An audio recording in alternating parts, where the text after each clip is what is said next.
Shalom jemaat Tuhan. Dan kita bersyukur pada pagi hari ini kita dapat berkumpul tempat ini untuk memuji memuliakan Allah kita.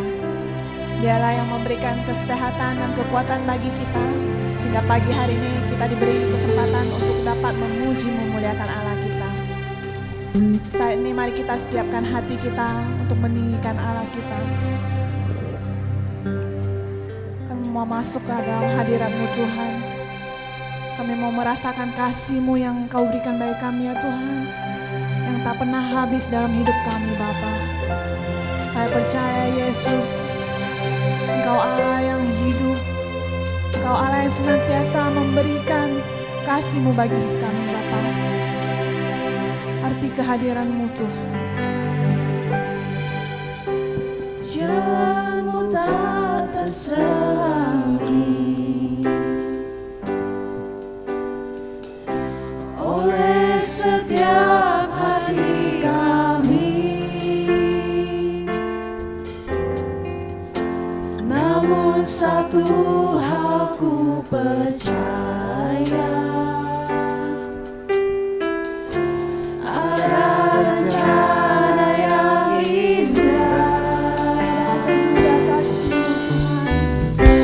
tiada terduga kasih-Mu.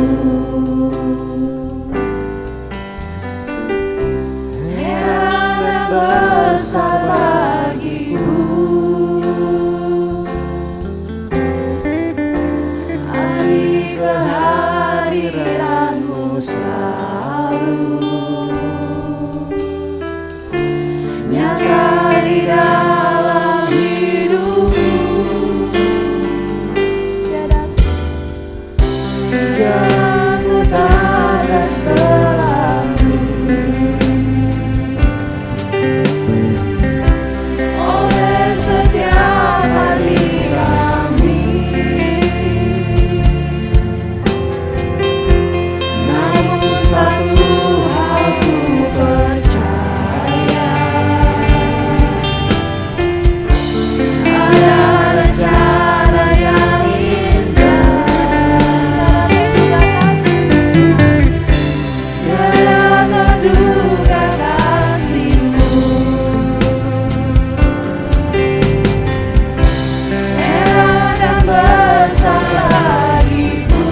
Syukur buat kasih-Mu Tuhan. Syukur buat kasih-Mu Bapa. Syukur buat kehidupan-Mu Roh Kudus. Bahwasanya untuk selama-lamanya kasih setia Tuhan kepada kami Tuhan. Demikian juga pagi hari ini kami mengucap syukur. Engkau baik dan selama-lamanya Engkau baik buat kami Tuhan. Demikian juga pagi hari ini kami boleh merasakan Tuhan ada bersama dengan kami. Tuhan hadir bersama dengan kami Tuhan. Karena Engkau mengasihi umat-Mu ya Tuhan. Bapa, biar kiranya pujian sudah kami naikkan ini menjadi doa kami kepadamu Tuhan. Menjadi iman percaya kami kepadamu Tuhan. Jalan-jalan Tuhan sempurna. Rancangan Tuhan sempurna. Masa depan yang penuh dengan pengharapan di dalam Tuhan Yesus. Kami mengucap syukur untuk hari-hari yang sudah kami lewati bersama dengan Tuhan. Karena Engkaulah Allah kami yang hidup Tuhan. Allah Abraham, Ishak dan Yakub. Allah yang telah membuat perjanjian berkat yang kekal. Dan berkat itu turun kepada kami Tuhan. Lewat Tuhan Yesus Kristus yang telah mati di kayu salib. Yang telah bangkit memberikan kemenangan kepada kami. Bahkan sudah menyediakan berkat-berkat yang terbaik bagi kami ya Tuhan. Kami percaya Engkau hadir bersama dengan kami. Karena itulah kami mengucap syukur bahwa sesungguhnya pertolongan kita datangnya dari Tuhan. Dialah yang telah menjadikan langit, bumi serta segala isinya. Allah yang setia dan kesetiaan Tuhan tidak pernah berkesudahan. Kiranya kasih dari Allah Bapa, anugerah dari Tuhan Yesus Kristus menyertai dan memberkati ibadah kita pada pagi hari ini. Yang percaya bersama-sama, amin. Beri kemuliaan yang paling meriah.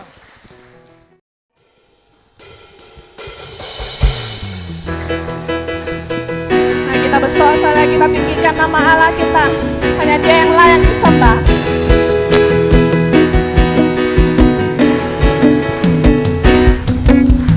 Mari kita semua umat pilihan Allah, dengarlah panggilannya untuk menggenapi firman-Nya. Sekaranglah waktunya untuk berdiri bagi bangsa ini. Mari maju umat pemenang. Kita semua, mari kita semua umat pilihan Allah, dengarlah panggilannya untuk menggenapi firman-Nya. Sekaranglah waktunya untuk berdiri bagi bangsa ini.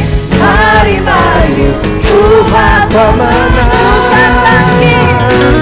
Bukan bangkit, nyatakan kemuliaan-Nya. Bukan bangkit, nyatakan kebesaran-Nya.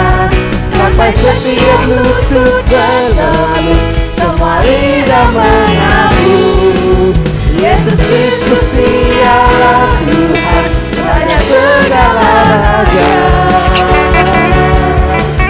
Dialah Raja.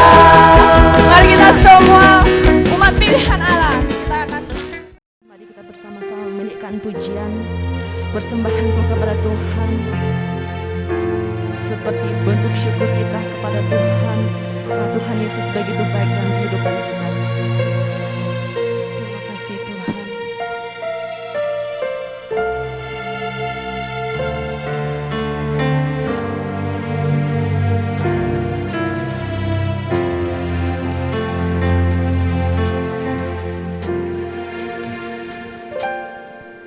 Ku bawa kepadamu, oh Tuhan,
Bapa, kami datang ke hadirat-Mu.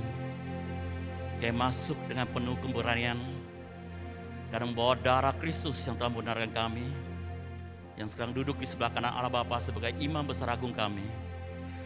Terimalah pujian penyembahan kami, karena Engkau yang layak menerimanya.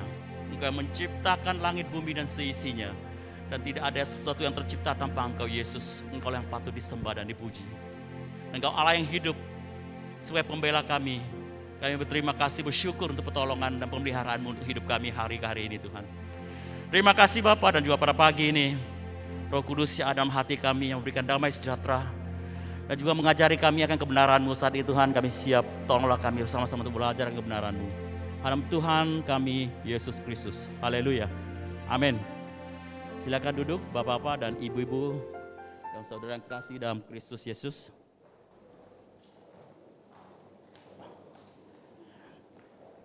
Shalom bagi Bapak-bapak, Ibu-ibu, saudaraku yang kekasih dalam Kristus Yesus. Pagi ini kita akan belajar satu penggalan firman Tuhan. Tapi sebelum saya akan sampaikan satu episode kehidupan manusia. Manusia dari umur seorang remaja sampai berumur 25 tahun, dia selalu ditanya dari mana saja oleh orang tuanya. Setelah pulang ke rumah pasti orang tua tanya, dari mana saja kamu? Dan setelah itu 50 tahun kemudian dia akan selalu ditanya, Anda ada di mana? Mengerti? Oleh istri dan suami-suami. Kalau istri dari kemana, kalau telepon pasti tanya, ada di mana? Sudah di mana? Itu pertanyaan.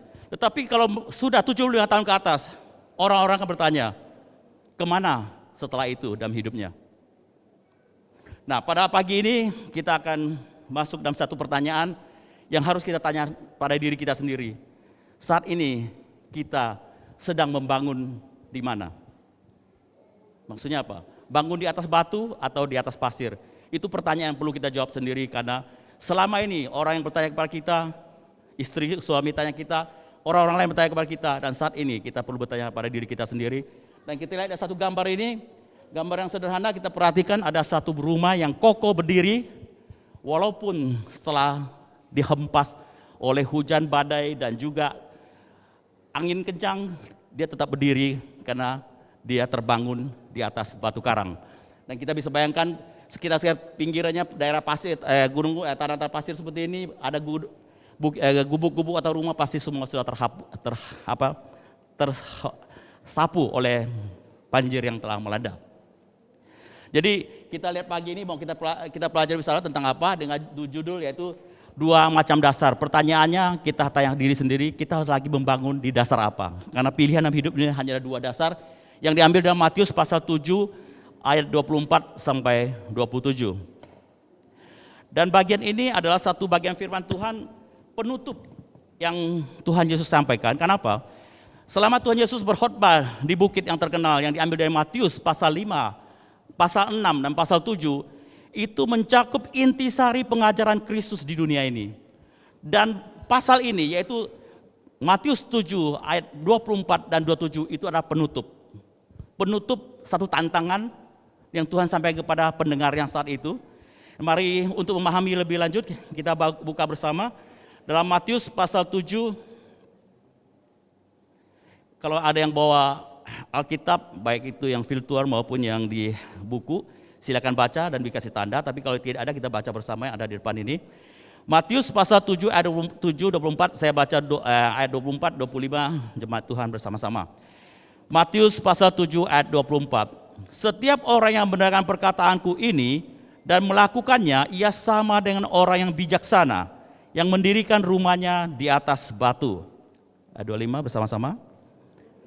Turunlah hujan, datanglah banjir, lalu angin melanda rumah itu, tetapi rumah itu tidak rubuh. Ayat 26, tetapi setiap orang yang mendengar perkataanku ini dan tidak melakukannya, ia sama dengan orang yang bodoh yang mendirikan rumahnya di atas pasir. Ayat 27.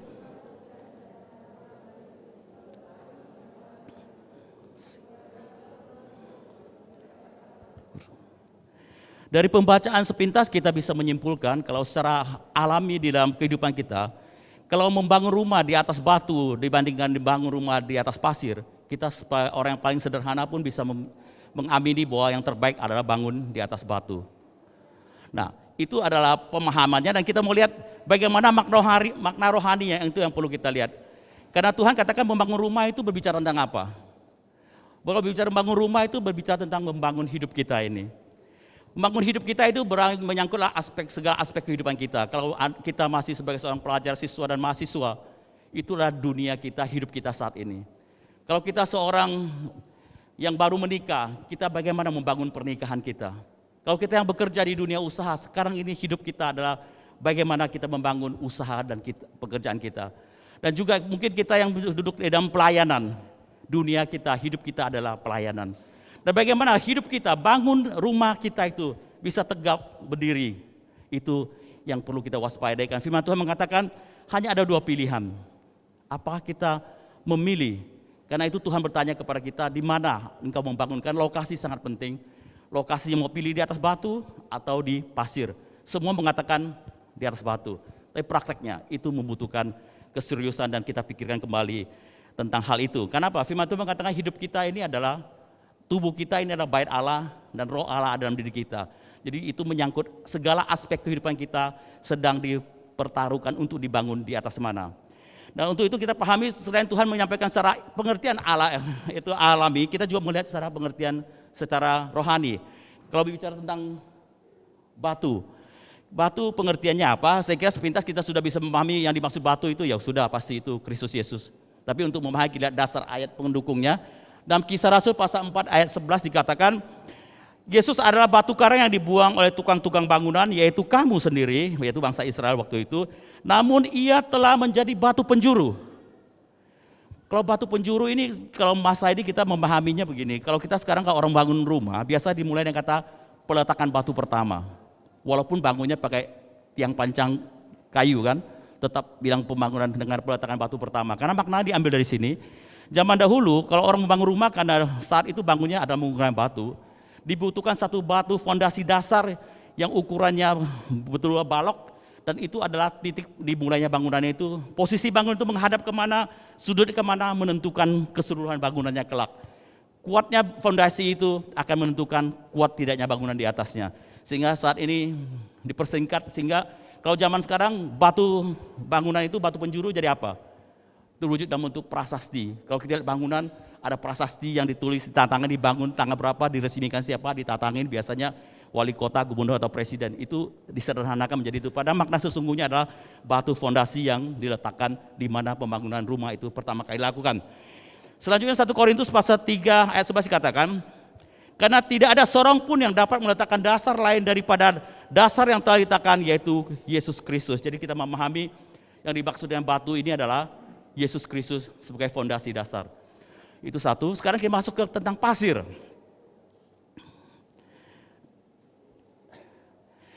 Pasir kalau dalam Alkitab selalu menunjukkan satu pengertian jumlah atau kuantitas. Dikatakan bangsa Israel kelak jumlahnya akan seperti pasir di laut.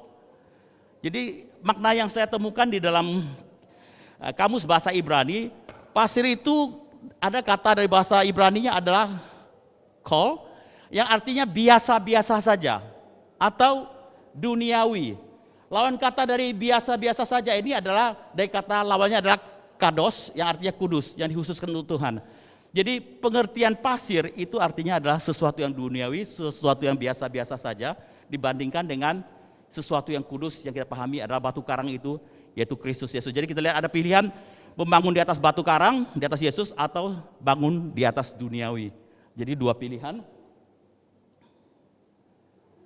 Nah sekarang kita melihat pengertian ini. Firman Tuhan mengatakan, bangunan yang dibangun di atas batu karang maupun yang dibangun di atas pasir, dua-duanya akan mengalami tes case, yaitu dengan adanya hujan, banjir, dan juga angin.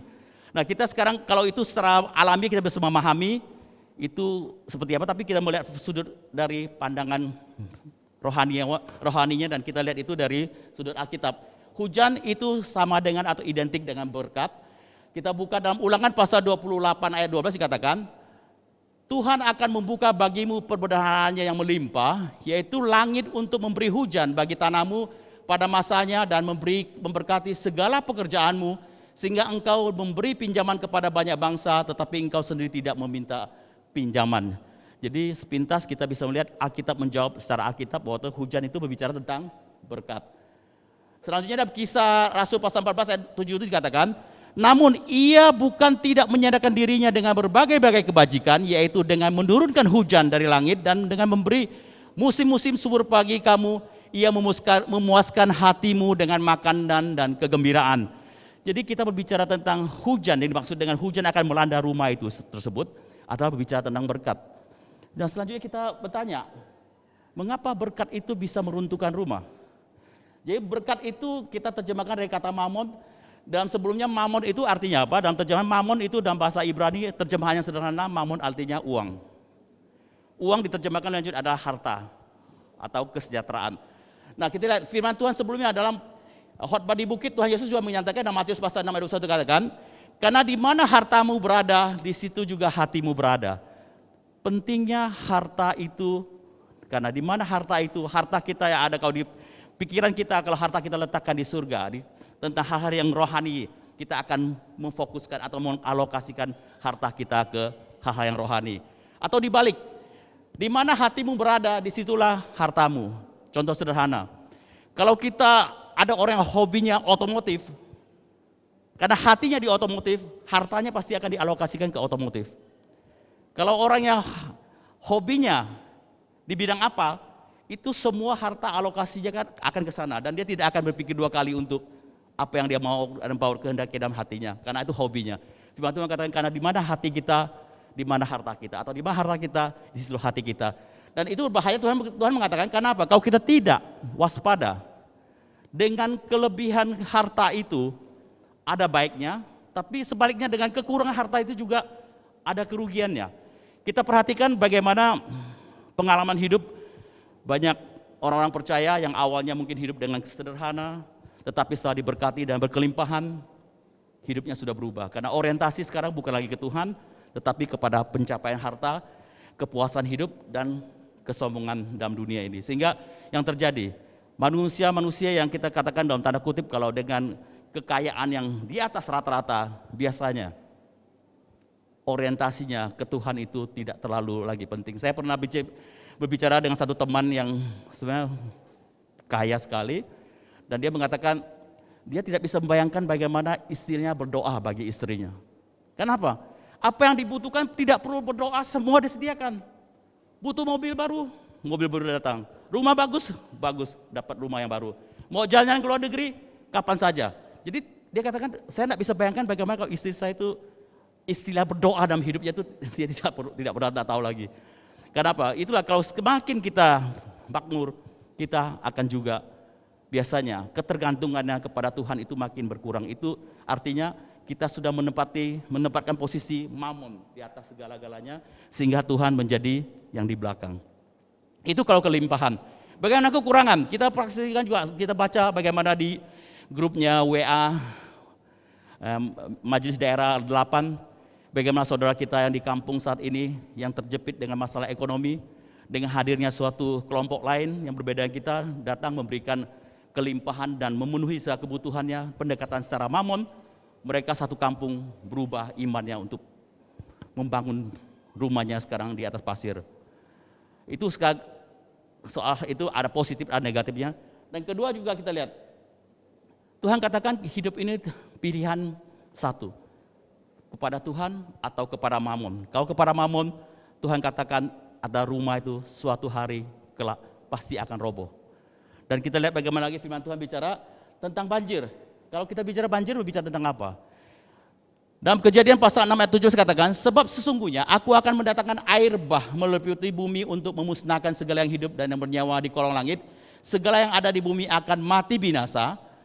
Jadi kalau bicara banjir, berbicara tentang penghukuman. Bagaimana waktu itu Tuhan alam menghukum bumi dan segala isinya. Karena mereka kecenderungan hatinya adalah berbuat dosa, dan ditinggalkan hanya 8 orang satu keluarga, itu keluarga Nuh.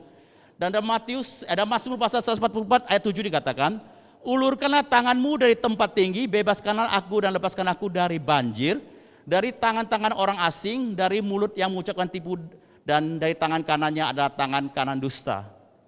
Jadi di sini secara Kata banjir sini bukan secara harfiah banjir oleh air, tetapi banjir karena dari tangan orang-orang asing, dari mulut yang mengucap tipu, dari tangan kanan dan tangan kanan dusta. Jadi bersifat cemoohan, fitnah, penghinaan. Itu berbicara tentang apa? Kalau banjir berbicara tentang penghukuman atau penganiayaan. Kalau kita bicara banjir berarti hukum atau penghukuman atau penganiayaan. Maka dalam Matius pasal 5 ayat 10 dikatakan, berbahagialah orang yang dianiaya oleh sebab kebenaran, karena mereka lah yang mempunyai kerajaan surga. Berbahagialah kamu jika karena aku kamu dicela dan dianiaya dan kepadamu difitnahkan segala yang jahat. Bersukacitalah dan bergembiralah karena upahmu besar di surga, sebab demikian juga telah dianiaya nabi-nabi yang sebelum kamu.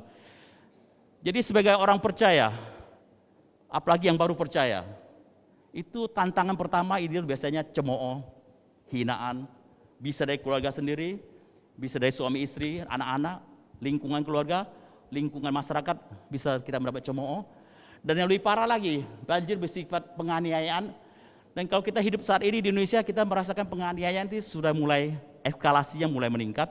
Kita perhatikan bagaimana kesulitan dari saudara-saudara beriman kita di seluruh kota Indonesia, adanya keterbatasan untuk membatasi kebebasan beragama, baik itu seperti di Aceh, di Padang.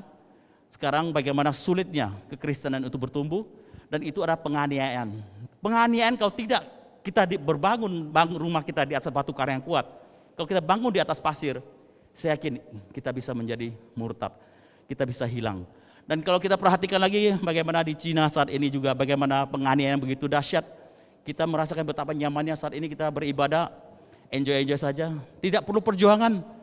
Mau datang ya datang, enggak ya enggak. Kalau datang juga enggak diancam, enggak ada yang menakut-nakuti, enggak ada yang perlu ada resiko apapun, menganggap kalau ibadah itu ya pilihan yang begitu sederhana. Kalau di Indonesia, apalagi di Pontianak, belum ada tantangan. Kalau saudara kita yang lain, mereka beribadah harus sembunyi-sembunyi, harus dengan penuh rasa takut, dan kalau takut timbul, mereka akan berdoa sungguh-sungguh dan datang betul-betul menikmati ibadah itu. Kalau kita mungkin saat ini belum bisa kita bayangkan. Kita bisa baca bagaimana saudara-saudara kita yang lain mengalami banjir, dan kalau banjir pencobaan itu datang, bagaimana apa kita tetap bisa berdiri. Karena kita tahu dengan akhir zaman seperti ini, penganiayaan terus akan meningkat eskalasinya. Sudah pasti. Ya, kita lihat lagi berbicara tentang kalau penganiayaan berbicara tadi, saat kita kembali kepada soal kembali tentang berkat. Karena itu juga menyangkut kehidupan sehari-hari di akhir zaman ini. Firman Tuhan mengatakan bahwa akan tiba waktunya untuk makan, untuk minum, untuk berdagang, untuk belanja, untuk beli. Orang percaya tidak sebebas seperti saat ini. Kenapa? Akan datang masa di mana kalau antikris berkuasa. Kalau kita tidak memakai tanda antikris itu, kita tidak bisa belanja, tidak bisa beli, tidak bisa transaksi.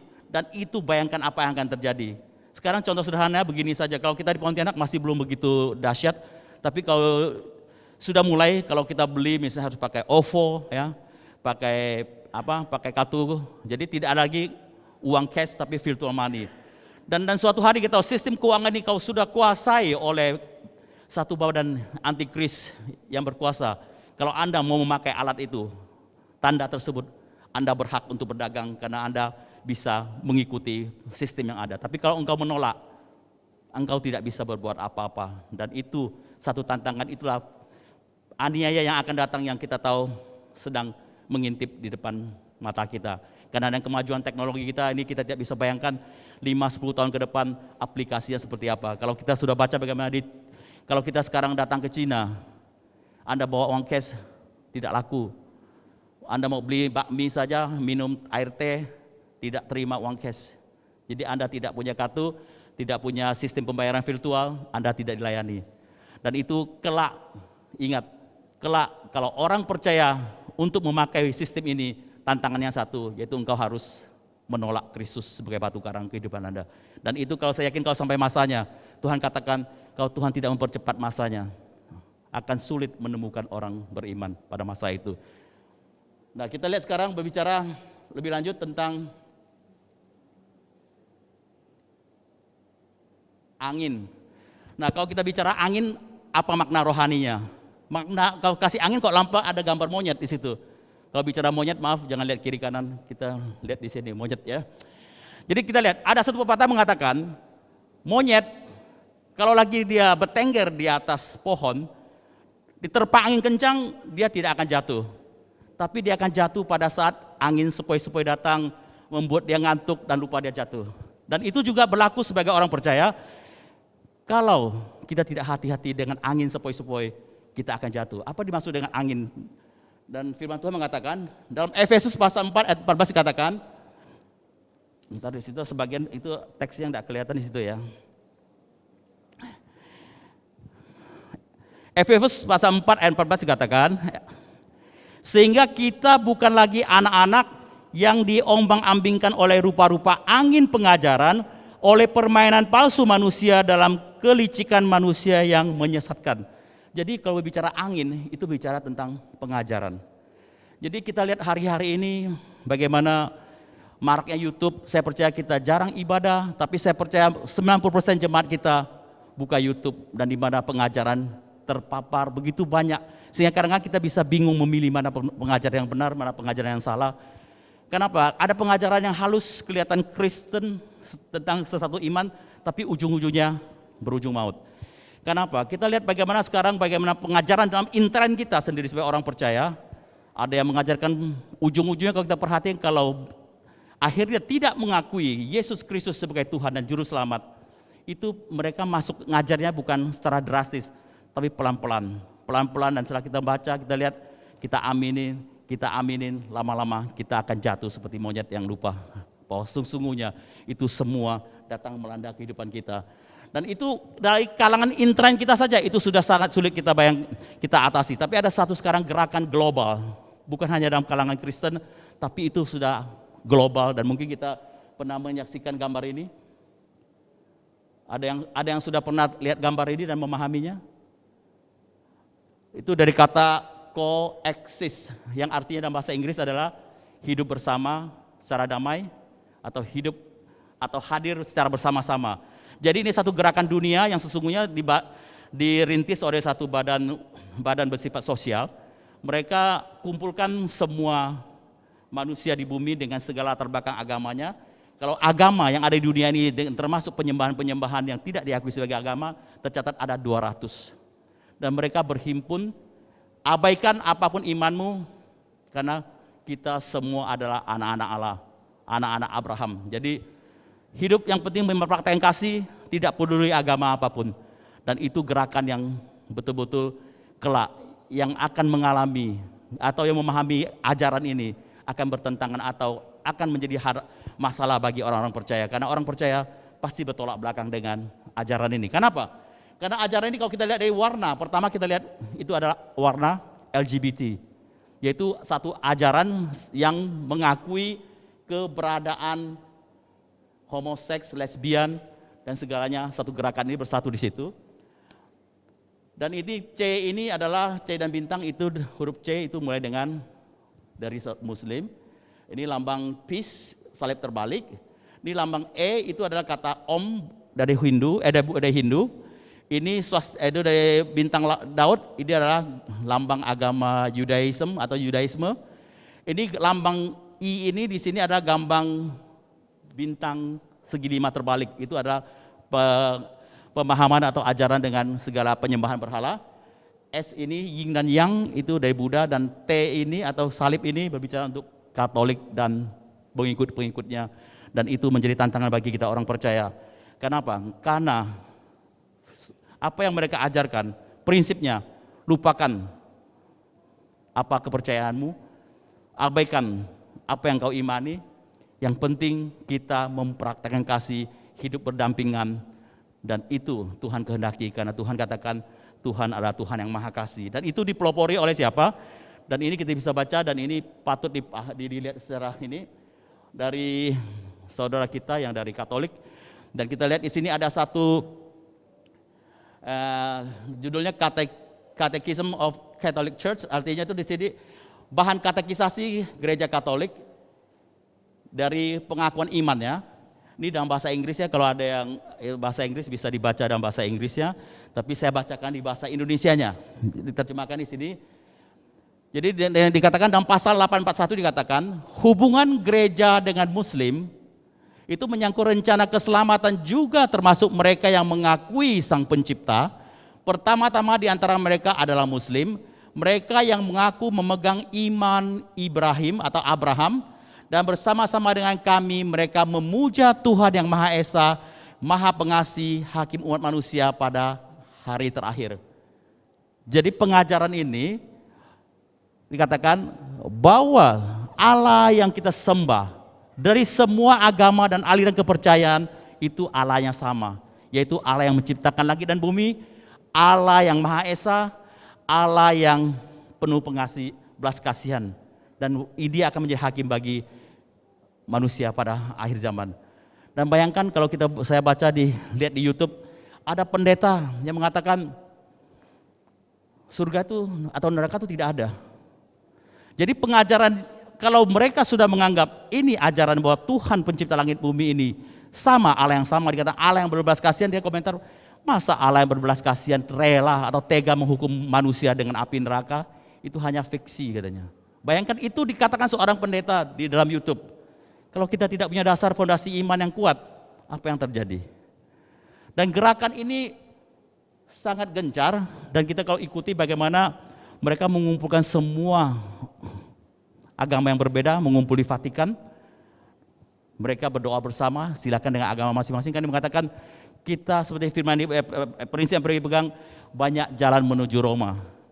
Anda pakai cara ini, saya pakai cara ini, karena kita pada Allah yang sama. Nah pertanyaan saya, apakah saudara-saudara, Bapak, Ibu, dan saudara kekasih yang hadir di ruangan ini beriman bahwa Allah yang kita sembah dengan Allah agama lain itu Allah yang sama?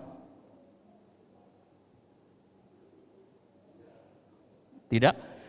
Kalau kita sudah sampai di hati kita memahami bahwa itu sama, berarti kita saat ini sedang bangun rumah kita di atas pasir. Dan pada saat pencobaan ini datang, kita dengan sendirinya pasti tidak akan merasa berat untuk meninggalkan iman kita atau mengikuti sistem dunia ini. Kenapa? Karena memang dasarnya kita sudah salah, kita tidak berdiri di atas batu karang. Dan itu adalah pencobaan yang sangat-sangat betul-betul sangat menantang pada akhir-akhir ini. Dan kita lihat ada satu yang sangat ironi. Kita tahu tadi kata pasir kan bicara tentang duniawi. Kalau di Israel kita sudah tahu bahwa itu satu kota perjanjian, satu negara perjanjian, satu kota tanah perjanjian di mana itu pasti sangat luar biasa. Tapi kalau kita pelajari, sesungguhnya ibu kota duniawi dari Israel adalah Tel Aviv. Tel Aviv dibangun di atas mana? Di atas pasir. Kota yang di dunia yang dibangun di atas pasir adalah Tel Aviv. Dan dalam pengertian rohani adalah kota yang paling duniawi. Kenapa? Karena pusat organisasi LGBT ada di Tel Aviv. Pusat penyembahan agama apapun ada di situ. Kehidupan duniawi yang betul-betul di dunia ini tidak ada tempat lain yang bisa Anda temukan, hanya ada di Tel Aviv. Kenapa? Mereka membangun kota itu secara rohani, mereka membangun di atas pasir, di atas keduniawian. Dan itu yang bertolak belakang dengan Yerusalem yang dibangun di atas batu karang. Nah, kita perhatikan di sini bagaimana saat ini kita pasti kembali pertanyaannya, bagaimana kita menyikapinya. Karena juga khususnya banyak orang Tionghoa yang sekarang ini, khususnya saudara-saudara yang beragama Buddha, mungkin baru-baru ini juga tersebar di grup WA-nya, WA tentang Lu Sen Yena, ya, itu seorang pendeta Buddha yang sangat dikagumi, yang sudah disembah seperti Tuhan di Taiwan, dan dia memberi satu statement apa? Bahwa Tuhan Yesus sempat menampakkan diri kepada dia dalam cahaya kemuliaan yang mengatakan bahwa ajaranmu, jalanmu sama dengan aku. Maka dikatakan Buddha dengan Kristen sama. Kenapa? Dia mengatakan Buddha mengatakan bahwa Yesus adalah salah satu guru bagi Buddha. Sehingga kalau kita yang tidak beriman, wah kalau gitu sama, semua bersaudara nih. Padahal kalau ditanya apakah Anda percaya Yesus Kristus sebagai anak Allah yang telah turun ke bumi untuk menebus dosa dan mati dan bangkit bagi orang berdosa? Mereka kan tidak. Kenapa? Kalau agama di luar kekristenan, mereka katakan manusia tidak ada yang berdosa. Manusia tidak ada yang berdosa kecuali dalam Kristus, kecuali dalam Kristen. Dan itu kalau di Muslim dikatakan Adam tidak pernah berdosa, manusia tidak ada yang berdosa. Dan itu lebih kalau Buddha alirannya ya tidak ada surga, tidak ada neraka. Kalau Anda mati, mana ada surga? Paling kalau Anda berbuat dosa, Anda akan inkarnasi ke tingkat fase hidup yang lebih rendah, bisa jadi binatang atau apa. Dan itu berputar-putar, suatu hari Anda akan kembali ke manusia. Jadi penghakiman yang Tuhan katakan kelak akan kita terima sebagai hakim umat manusia, itu mereka abaikan. Itu adalah bentuk-bentuk pengajaran yang kelihatannya seperti angin sepoi-sepoi. Kalau kita tidak hati-hati, tidak melihat bahwa kita berdiri, bangun rumah kita di atas apa, itu siap-siap kita terhapus rumah itu roboh. Dan kalau itu roboh, Tuhan katakan itulah ciri-ciri tanda-tanda dari kedatangan Tuhan yang akan datang. Akan dimulai dengan satu hal, yaitu apa? Pemurtatan, murtadnya orang percaya. Dan kalau kita baca bagaimana, kalau kita lihat di media Kristen, kalau dari Inggris, dari gereja yang 100%, yang murtad 96%, tinggal 4% yang masih ada saat ini. Di Indonesia memang dari segi positif katanya banyak yang bertumbuh jadi orang percaya, sehingga terbentuk adanya namanya organisasi murtadin. Banyak orang percaya di situ, tetapi sesungguhnya pemurtadan kalau kita perhatikan dari ke hari bagaimana dipelopori oleh artis-artis, sehingga kita bagi yang tidak kuat fondasi iman kita, dengan sendiri dengan mudah kita terpedaya. Oh, dia saja ikut gitu kok saya enggak. Nah, kita kembali pada pagi ini, saya singkat kita sampai di sini. Firman Tuhan kita simpulkan bahwa Tuhan bertanya dan kita bertanya pada diri kita sendiri, kita sedang membangun di atas apa? Apakah di atas batu karang, yaitu Yesus Kristus, atau membangun hidup kita di atas pasir, yaitu kebiasaan dunia ini. Sehingga pada saat pencobaan ini datang, yaitu dengan hujan dan juga aniaya, banjir, dan juga pengajaran-pengajaran sesat datang dalam bentuk angin sepoi-sepoi, apakah rumah kita akan tetap bertahan? Firman Tuhan berkata, kalau kita bangun di atas pasir, dipastikan itu roboh. Nah, untuk itu pilihan ada pada kita. Mari kita sebagai orang percaya yang telah mendengar firman Tuhan pada pagi ini, mengambil sikap, kalau yang sudah terlanjur bangun di atas pasir, segera kembali untuk pindahkan bangun di atas batu karang. Karena Kristus Yesus yang telah memulainya dan dia juga mengakhirinya. Karena dia, kita percaya, dia sanggup memeliharakan kita. Tapi sekali-sekali jangan kita menyangkal dia. Kenapa? Pada saat kita menyangkal dia, Tuhan katakan itu adalah dosa yang tidak bisa diampuni lagi. Kalau dosa apapun Anda buat, Tuhan ampuni. Tapi pada saat kita menyangkal, menolak bahwa Kristus Yesus yang telah mati bagi kita dan telah dikuburkan dan dibangkitkan pada hari ketiga, dan kalau kita menolak dia sebagai juru selamat kita setelah kita percaya, itu berarti kita menyalibkan dia kembali, dan itu tidak ada jalan lagi bagi Tuhan untuk perdamaian bagi kita. Dan saya percaya setiap kita yang hadir pada pagi ini sebagai orang-orang percaya, orang-orang yang militan, iman kita akan pegang teguh bahwa Kristus Yesus yang telah mati bagi kita, yang telah membenarkan kita sekali untuk selama-lamanya, yang sekarang duduk di sebelah kanan Allah Bapa menjadi pembela kita, imam besar agung kita yang akan memelihara kita, dan kita tidak akan bergeser dari batu karang ini, yaitu Kristus Yesus dalam kehidupan kita. Amin Bapak-Bapak, Ibu dan Saudara sekalian. Nah, mari kita akhiri, kita berdoa. Bapa, kami berterima kasih untuk kebenaran-Mu. Kami sadar bahwa segala yang kami lakukan tidak dengan kekuatan kami. Kami butuh Roh Kudus yang telah dimeteraikan pada kami pada saat percaya, sehingga itu mengingatkan kepada kami bahwa kami telah dibenarkan, bahwa Engkaulah jalan satu-satunya menuju Bapa. Tidak ada jalan lain di dunia ini. Sebab Tuhan mengatakan bahwa di bawah kolong langit ini tidak ada nama lain yang Tuhan berikan yang kepadanya orang bisa sampai pada keselamatan untuk sampai kepada Bapa, hanya dalam Kristus Yesus. Dan itu iya dan amin. Dan Tuhan konsekuen dengan janjinya. Kalau kita percaya, kita bertahan, Tuhan memelihara kita, menguatkan kita, sehingga kita didapati sebagai pemenang. Karena kita berdiri, membangun rumah kita di atas batu karang, yaitu Tuhan kita, Yesus Kristus. Terima kasih Bapa, Roh Kudus yang ada dalam hati kami terus mengingatkan kami akan kebenaran ini dan komitmen kami. Karena pada saat ini Engkau bertanya, kami membangun rumah di atas mana? Kami mengatakan kami membangun di atas batu karang. Bukan hanya dalam perkataan, tetapi kami melakukannya, mewujudkannya, mempraktekkannya dalam kehidupan kami sehari-hari. Sehingga di situ kami makin hari makin menggenapi kebenaran-Mu. Terima kasih Bapa, kami ucap syukur dan berdoa dalam Tuhan kami, Yesus Kristus. Haleluya. Amin.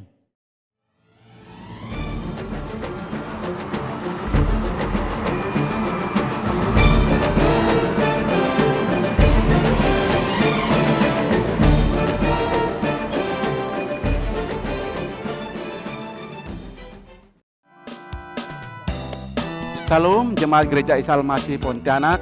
Selamat hari Minggu buat kita semua. Setelah kita beribadah, memuji dan memuliakan nama Tuhan, dan kita telah mendengarkan kebenaran firman Tuhan yang telah disampaikan oleh Bapak Penatua Insinyur Andreas Leonardi, tiba saatnya kita untuk mendengarkan beberapa info penting Gereja Isa Al-Masih dalam sepekan mendatang. Seluruh jemaat Majelis Penatua mengucapkan terima kasih kepada seluruh pelayan mimbar yang telah melayani pada pagi hari ini.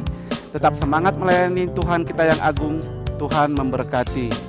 Terima kasih kepada hamba Tuhan yang telah menyatakan kebenaran firman Tuhan pada pagi hari ini. Yesus memberkati. Yang pertama, kita akan melihat pelayan mimbar yang akan melayani pada Minggu 27 September 2020. Selamat mempersiapkan pelayanan. Tuhan memberkati.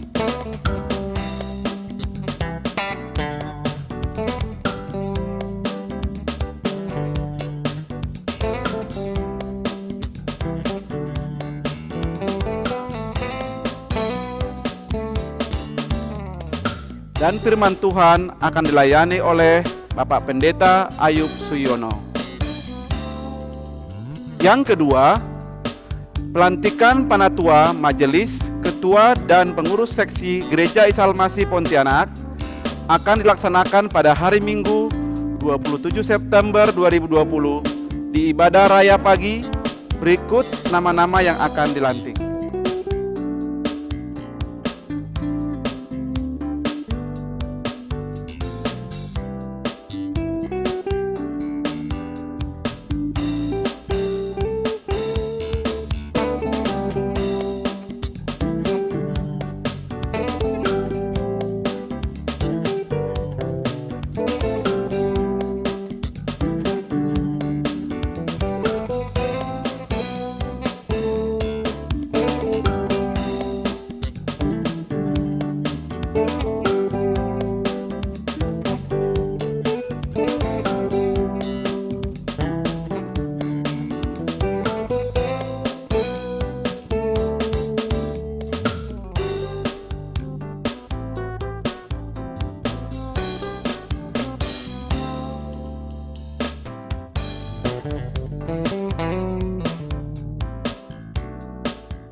Yang ketiga, telah dibuka kembali pendaftaran sakramen baptisan air dengan persyaratan usia minimal 12 tahun dan mengikuti katekisasi.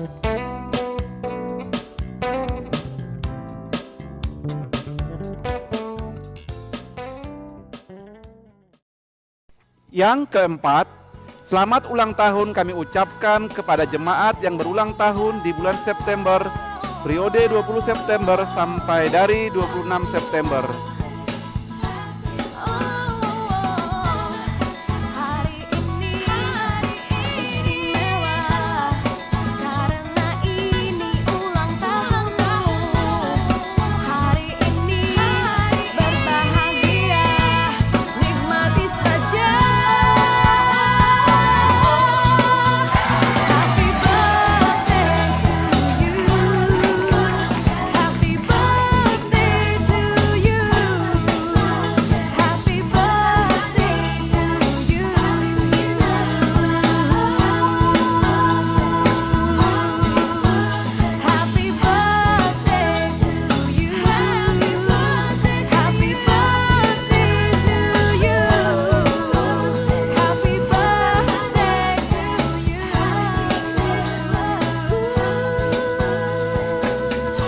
Panjang ada di tangan kanannya, di tangan kirinya kekayaan dan kehormatan.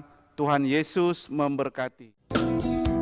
Demikian info sepekan Gereja Isa Al-Masih Pontianak. Tetap semangat, tetap bersukacita, dan tetap menjaga kesehatan. Sampai bertemu kembali di ibadah minggu depan dalam ibadah yang sama. Tuhan Yesus memberkati. Shalom.